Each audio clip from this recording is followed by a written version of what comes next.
You're listening to the Simply Strategic Ministry podcast hosted by Patrick Weichel. Our goal is to help you grow your ministry through simple strategies and scalable systems. With over a decade of ministry experience, we know that these strategies and systems will bring value to you as a leader and to your entire team. Hey, well, thanks for joining us for another episode of the Simply Strategic Ministry podcast. Excited to get to do a little live coaching today with a friend, Brennan Washington, on the call today. Man, glad you get to be in the studio. Glad we get to talk systems and strategy a little bit. Dude, you've been all over the place. You've led groups, multi-site, big mega church ministry. You've been like some creative director / associate pastor at one of the biggest college ministries in the country, wrapping up a season of being a student pastor. Now you're about to plant a church in Bowling Green, Kentucky. Man, you ever slow down? I try not to, but I have this weird thing that I never do anything halfway or sensible. So here we are. There you go. So wrapping up student ministry and moving into church planning, has that been like crazy hard, or do you feel like the student ministry has kind of been equipping for that season?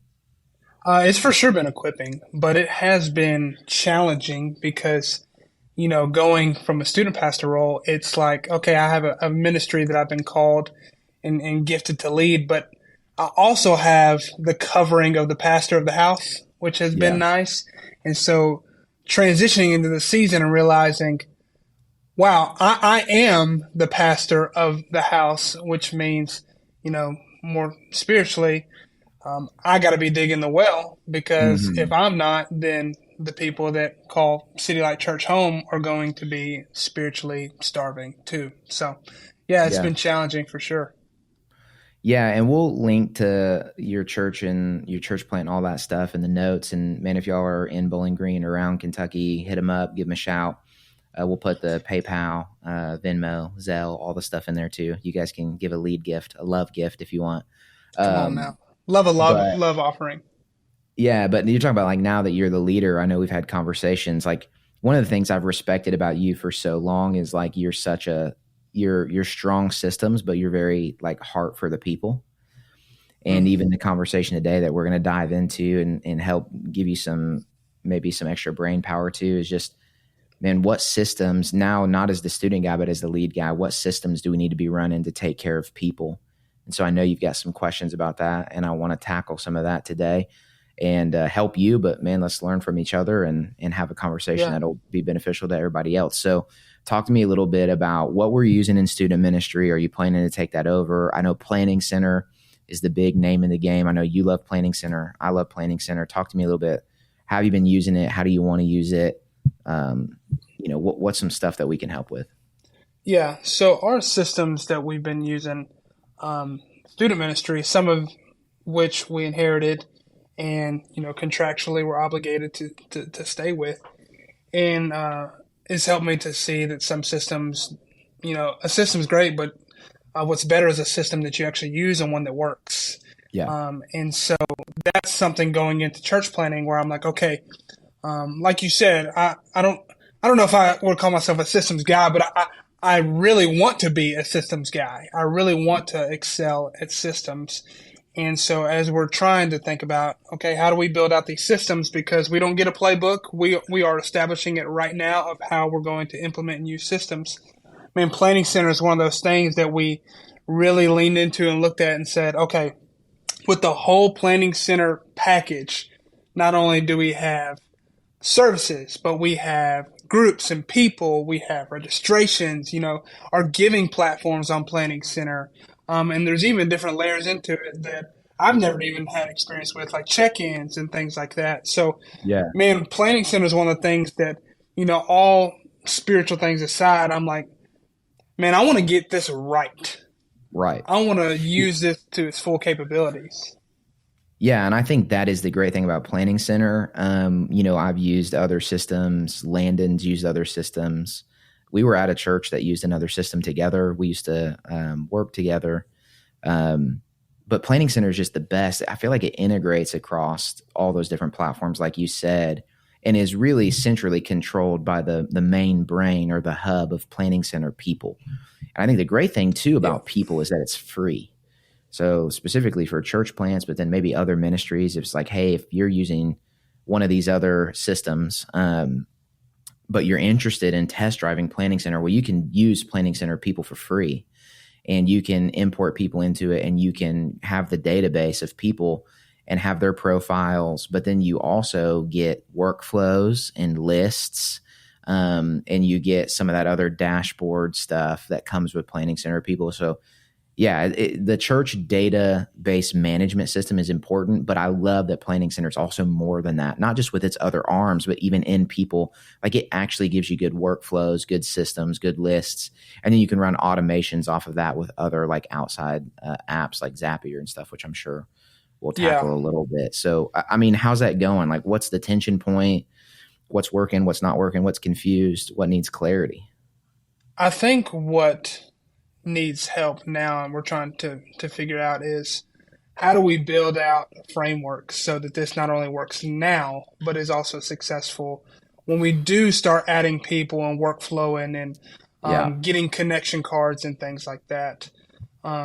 Because, right now it's easy to theorize a system, but, will it work when it comes down to it? I will say this too before, start talking more specifically about that. And you may already know this, but one thing I love about Planning Center is Planning Center gives the first 6 months of the whole service free to church planners. Oh, come on, somebody. Planning Center. You're doing it right. Yeah. So literally you build out a profile, you shoot Planning Center email and say, hey, here's who we are. We're planning a church.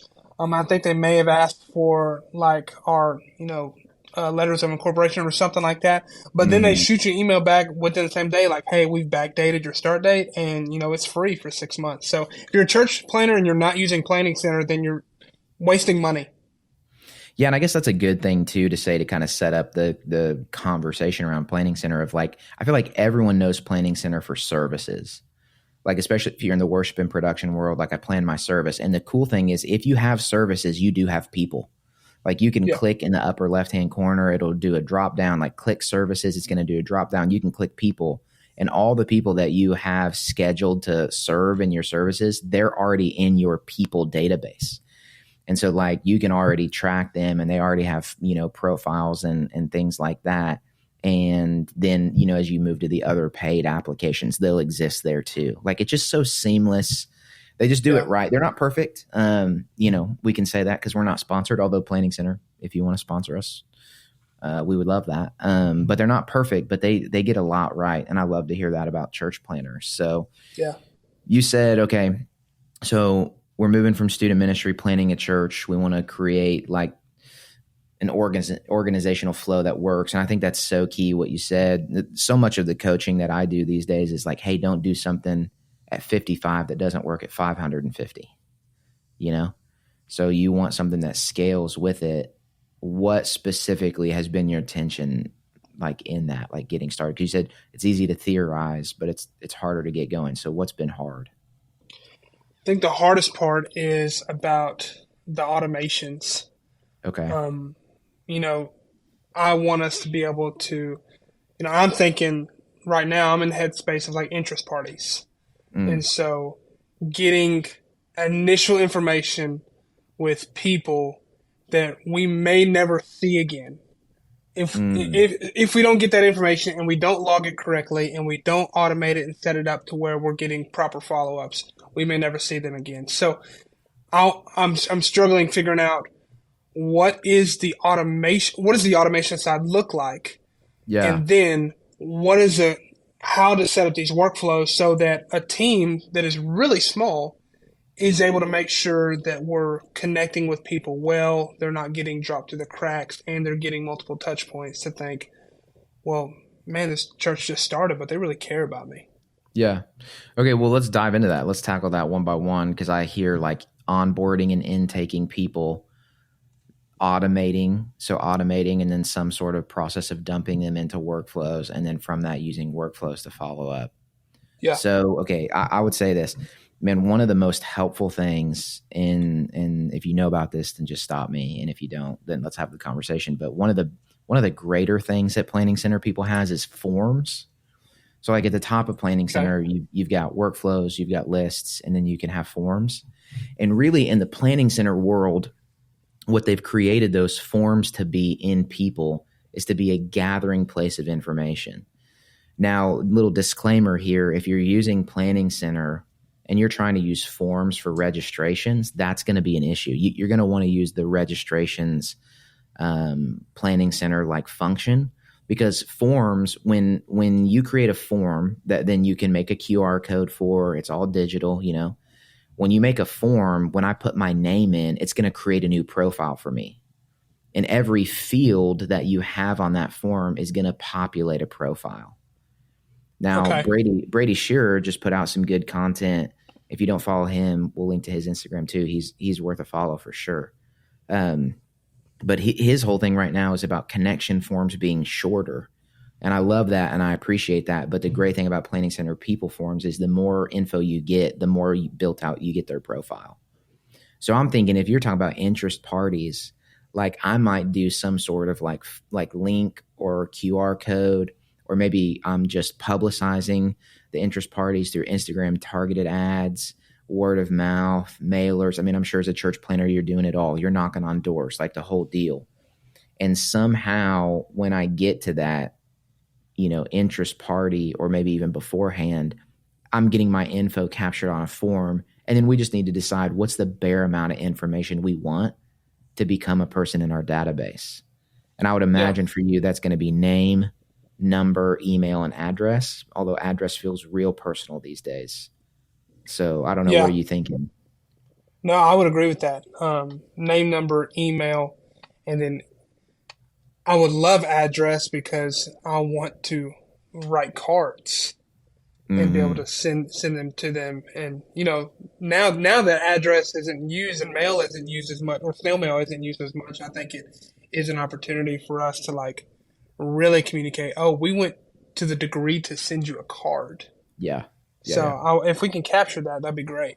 So I think you got to create that form, and it's got to be, you know, maybe you label it like interest form, or, you know, like general onboarding form. But I like to get real specific with the titles of the form. So maybe this is like interest meeting form.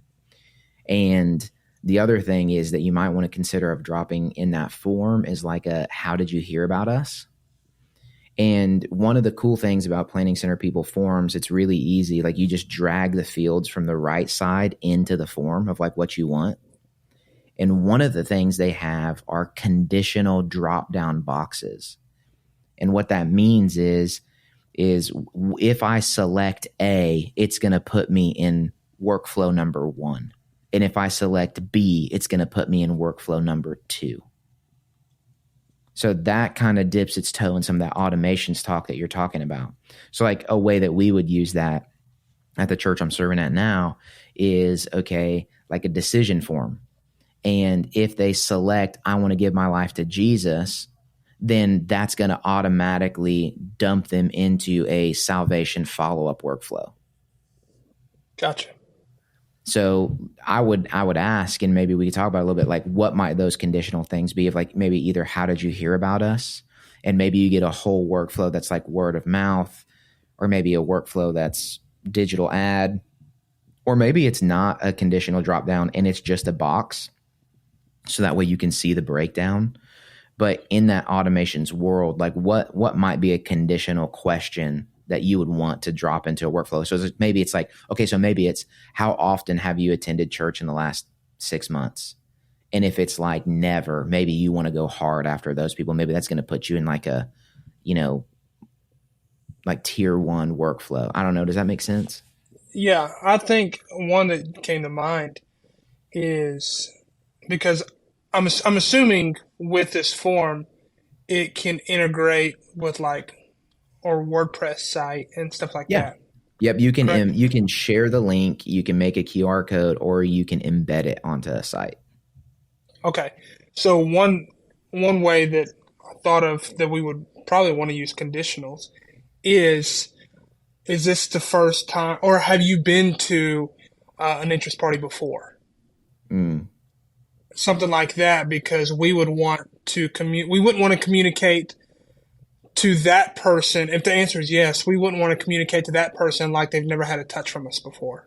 Now, but now we're dipping our toe into another cross-platform thing that I would say would be easier to do. That is then use check-ins for the interest party. And I feel like this is kind of like a different strategy because, our young adults ministry doesn't check people in. They just head count the room. Because it's a little, you can get away a little bit. And I know y'all didn't do that at the college ministry you served in because you had thousands, right? Or over 1,000.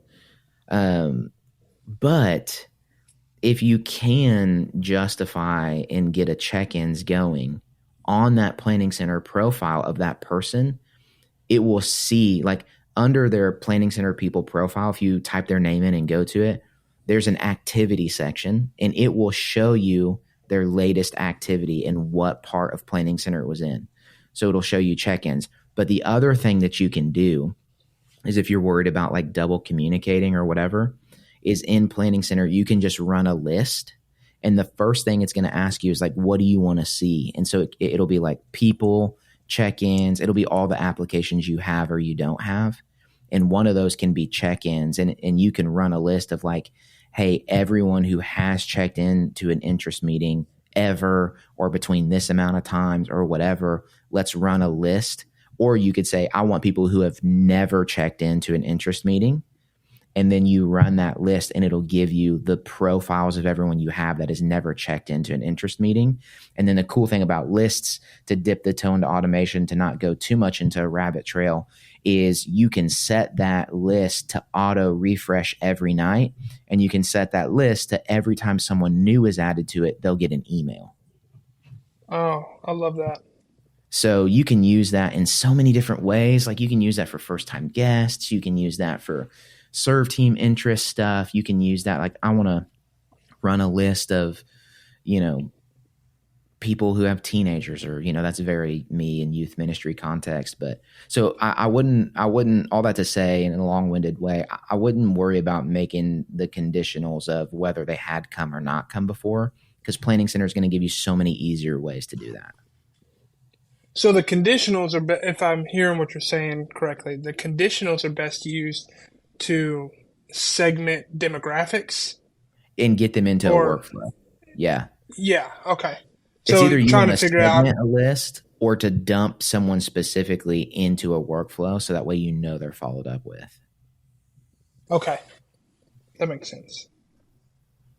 Yeah, and so I would say, embedding it on the website is probably, I would say you probably want all of it, link in bio on the gram. You want, which, by the way, this is just so random, plug for Shorby, SHOR.BY. They're such a great link in bio platform. Like, you got to pay after a certain point, but if you want to go to my personal, excuse me, if you want to go to my personal Instagram, I believe SSM's is run by Shorby. United City Youth's is, like, dude, it's so good. It makes it look like a website. Like, it's so clean. But I would say you probably want QR code, link, and then also embed it on your website for sure.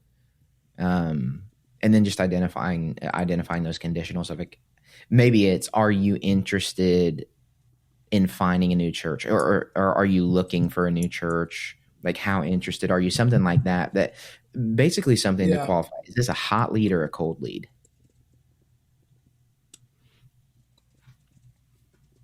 See, that's helpful. Yeah.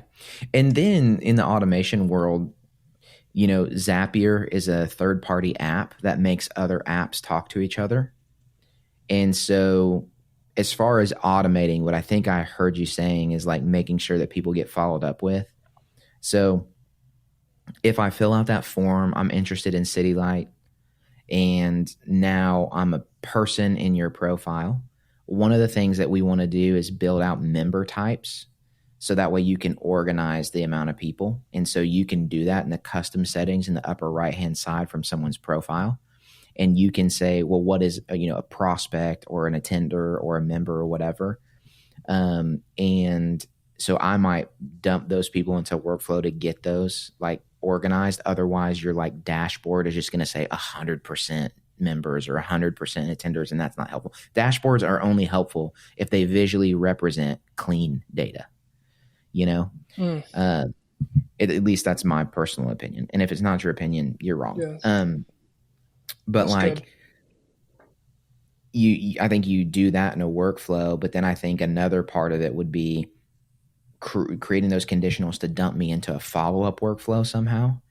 And then in that follow-up workflow, how workflows are is you can set an owner over the workflow, and then you can customize the steps, and then each step can have a separate owner. And I know like right now it's you, Corey, the Holy Spirit, Jesus, and God, and the boys. But like, Amen. You know, as it grows, like the other cool thing about people is you can give permissions away to serve team, and they can manage workflows for you too. And that's going to be big for you, like as you start with a heavy serve team staff. But then each step, so the card of the person when they come to the workflow will be in step 1, and then you'll have to move them to step 2, and then move them to step 3. And then the cool thing is you can take notes on their card on each step. So they can come into step 1, and maybe step 1 is a phone call from Brennan to follow up from the interest meeting. And then I would encourage you, once you do that, instead of just clicking them to step 2, write on their notes, hey, called Pat, found out that he's married to Kylie, found out he has 3 kids, found out he hasn't been to church in 6 months, but he's looking, that he works at this place. He has the expertise to help with this. We'll follow up more about blah, blah, blah, blah, blah. And then the important thing is don't just save that note. Like one of the things I run into a lot with coaching is when you just save the note, it's just saved to the workflow. What you want to do is click and say, save it to their profile. So that way, if you go back to my profile, you can see a note on me that Brennan called me on this day and talked about this or whatever. Gotcha. Now you can't, what I wish would be cool is if you could automate like workflow steps, but you got to have people go in and actually move them, you know, which makes sense because you don't want to automate it so much that it's cold and callous, but you know, those workflows will help you. So here's a question that I've run into time and time again. Mm-hmm. When you build out this workflow, the problem that I've found is what is the final step? Like, what is the end goal of the workflow? And let's say that we want them complete a growth track on a serve team in a group. Is there another workflow that can be set up so that, let's say, person A hits those benchmarks that lets us know to refollow back up in a certain time frame so that we didn't just get them to the starting line of discipleship and say good luck? Yeah, that's a softball question because what that would be is that's a great question. And I wish more people were asking, like, what is the final step of a workflow? Like, so much of my coaching is like, hey, you need a better final step. Like, your final step is really not, it's 75% of the way. There's no way for you to track. So maybe if it's like growth track and you're going to run a growth track and say it's 4 weeks long, I don't know, I'm making this up. But maybe they go through week 1, week 2, week 3, week 4. You see that in the workflow. And then maybe the 5th step, instead of just completed growth track, send a thank you note or whatever. Maybe the 5th step is that. And then the 6th step is, follow up or something more specific than that, because in workflow, you can snooze the card. So like when it gets to a step, instead of clicking send to next step on the right-hand side, you can click snooze and then select how long you want it to snooze for. And then part of it could be like that last step could be like snooze for 3 months and then follow up, or snooze for 6 weeks and then follow up again about have they been plugged in. And maybe part of the workflow is like, hey, it's not done until they've hit the 6-week hibernation time. And then we've come back and followed up again. Gotcha. So like I see a lot of people snoozing stuff just to get the notification out instead of building a snooze into the actual process of the workflow. That was my question, is that feature, how do you use that to where it's beneficial? Yeah. So I would say, yeah, definitely build the snooze time into the workflow process instead of only using snooze to say, well, this person hasn't responded. I've reached out 3 times and they've not responded, so I'm going to snooze them for a month. It's like, yes, you can do Yeah. that, but it also works better if you build the snooze time into the process of the actual workflow. Okay. Can I ask another workflow question? Yeah, 100. Dude, it's your call. You do whatever you want. Okay. Um, what are like maybe a few, in your opinion, must-have workflows that need to be set up? Like if you were me, and you're building everything out from scratch, what are like a few must-have workflows that you would set up? Yeah, so I think there's 3 off the top of my head. The first is some sort of, this is the language I use, but VIP, so first time guest. So whether that's first time guest on an interest meeting or whether that's first time guest on whatever, like I just think there needs to be a first time guest follow up workflow.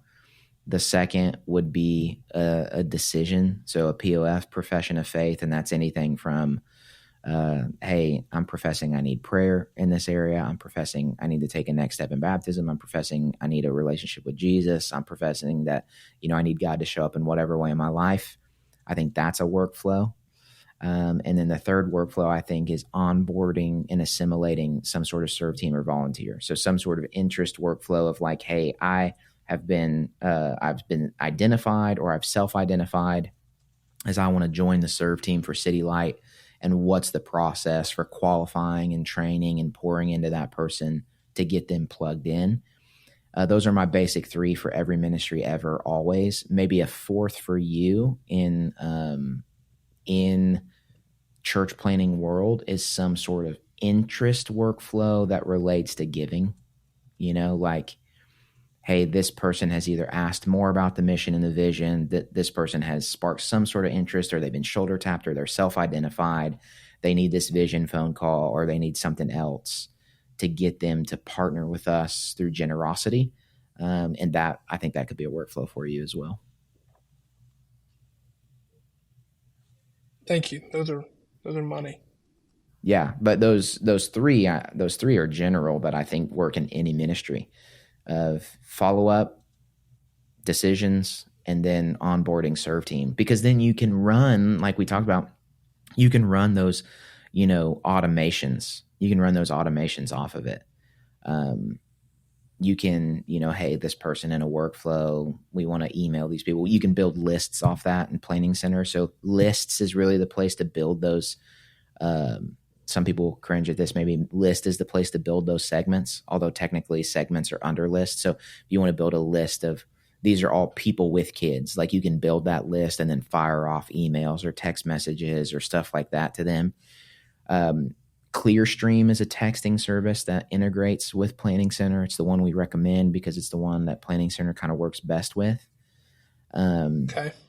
And so you can get, Zapier to make ClearStream and Planning Center talk, and they can send texts and all that good fun stuff, and you got to pay per text and stuff like that. But yeah, I would use workflows for those 4 things of like, hey, giving, first time guest follow-up or interest meeting follow-up, decision follow-up, and then onboarding potential serve team. I would build lists of specific people of like, hey, man, here's a list of people who have attended an interest meeting. Here's a list of people who haven't, here's a list of people who have given any money ever to City Light, and you can build all that in the lists. And then I'm using forms to intake information and build profiles and people. And then really that's kind of the gambit for you at this stage of the game. The only other thing really I might be using if I was you is from the main Planning Center homepage, you can create widgets. And those are specific pages where you can see certain graphs. And so you can tell it, hey, this is what I want to see, as long as it can see that data. So like, hey, I want to see, depending on what you're synced up with, like if you have check-ins, you can say, hey, I want a graph that updates all the time of, interest meeting attendance. And I want one of workflows, and I want one of whatever. And it will show you. Oh, yeah, I see it now. Yeah. And those are really great. And then like as the organization builds, like I have some of those that I make visible to my direct reports. So like instead of having to text me like all the time, like, hey, what's this? It's like, hey, it's in, you can just go to your planning center, click widgets, and you're going to be able to see it. Mm. Okay. What outside of, and maybe it is inside of people, but outside of just people, is there anything that you see a lot of people not using that would benefit them that you would say you need to be using this? Yeah, I think okay, so I think a couple, and for you specifically, I would say check-ins in groups. And okay, so I guess to answer your question, it would be I see people using part of the pie, but not the whole thing. And that's super frustrating because Right. one, it's not too terribly expensive to add everything and just to have the planning center suite, so to say. But it's really frustrating because then I watch people try to use different applications to do what other applications were designed to do, if that makes sense, you know? And so like one for you, like I would love to see y'all use check-ins. And then even because check-ins, okay, so like, let's talk about this. So we were talking about check-ins and we're saying, hey, if you can do check-ins, because maybe people don't want to, get in an iPad and check in or whatever. Well, that will give you a really good detailed analytic side on people on one side. But on the other side, check-ins has an app called Head Counts, where you just pull the app out on your phone and there's a little digital button on your screen and you just click it for every person you see. And then under that check-ins event, it will show you the head count. So like maybe in a world of concessions, we may not be asking everyone to check in at an interest meeting, but we can do a digital head count that reflects then in check-ins and shows us, well, at least this many people were there. And when you start getting into the world of next-gen ministry and preschoolers and babies and kids, check-ins is massively important because that's the application that does the tags and the security codes, and you can have an iPad in real time and see who's checked into what room and where they should be and where they shouldn't be. So it's frustrating to me to see people not use that. I think services is one too. Like services will do so much. Like it will auto schedule for you. It will let people block out dates. It will let people say that they want to serve as specific as, 1 week out of the month and then auto schedule around that. It'll help you build teams. It'll show you graphs of the engagement of your people. And so like it's tough to watch people say, well, I'm going to use a Google form for people to sign up to serve, or I'm going to do a group text. It's like, no, that's maddening. Just use services and build out a service and request people to show up. You can email, you can add attachments, you can add videos. Like there's just so much you can do with it. And then the other thing for you right now, I think besides giving, you should definitely use Planning Center's giving. Subtle plan to every church planner out there. You need people to give. Okay. But yes, Lord. Outside of giving, of course that's known. I would say people, services, check-ins, and groups. Because and then in groups, it'll give you that, Planning Center has the church center, the church home app that'll show you everything, but it'll also give you that web page. And then so you can organize your groups and tag them by like location or interest or age or whatever. And then you can link that on your site. And then you get a really nice like landing page built out for you of like where your groups are. And I think I would just don't run your interest meetings as groups, run them as events, and then maybe run groups out of your interest meetings. And maybe that's a thing, like maybe a strategic goal in using Planning Center is like, hey, out of these meetings, part of the workflow is going to be to get those people from interest meetings into a group. Like, hey, did you enjoy that? Well, we actually have a gathering like this, every Sunday night from 6:30 to 8:30, and it meets at this location or whatever. You can register for this group. You can sign up for this group. So it just, and you just make it all talk to each other and you make it all work together, and you use workflows to get people into groups and you use groups to build engagement. It's like you use check-ins to run good reports and to see where people are and see their engagement. And you use services to schedule and all that stuff. And when you use the whole ecosystem the way that it was designed, shocker, come to find out, it actually makes managing people easier. And then you have more time for people. It's not like Planning Center is trying to replace people's jobs and stuff. It's trying to give you more time to be with people. You know, like if Planning Center Services can schedule my entire serve team in 30 seconds, that gives me more time for lunches and coffees. So maybe that better answers your question of what's kind of frustrating. No, it does. So what I'm hearing, go for it. No, I was just going to say, is there any other, big, just looming Planning Center question burning in your brain? No, outside of just the nitty gritty of workflows. Yeah. Well, that's the great thing about, the coaching and the network and the relationship is obviously there's a lot that we can do in an hour. There's even more we can do in 2 hours and 3 hours and 4. And so let's dive into all that. And, if you're watching or listening and whenever or however you're watching or listening, there's a lot we can do in an hour. There's even more that we can do outside of that, and coaching relationships are big and key for that. So Brennan, thanks for letting one of those be public and people getting to see it and kind of jump into what that session looks like and all of those things. I know Planning Center is going to be massive for y'all. Praying big prayers for you, for your church, and even your family. And just know God's going to bless it. Bowling Green, man, it's such a strategic area. You got a university, you got a growing city. It's going to be great. And I think Planning Center is going to be a real tool to help you not lose people, but also have a strong process to reach people. I think it's going to be great. Yeah. Well, thanks, man. You're the best at this that I know. So I appreciate it. Nah, dude, now you're just lying. Well, hey, thanks for joining us. Thanks for joining us for another episode of the Simply Strategic Ministry podcast. I hope it's added value to you. And if you think a coaching session or ongoing coaching relationship is something that could benefit you and your ministry, please reach out. We would love to see how we can partner with you to help you with simple strategies and scalable systems to see your ministry grow and reach more people like never before. And we'll see you on the next episode. Thanks so much.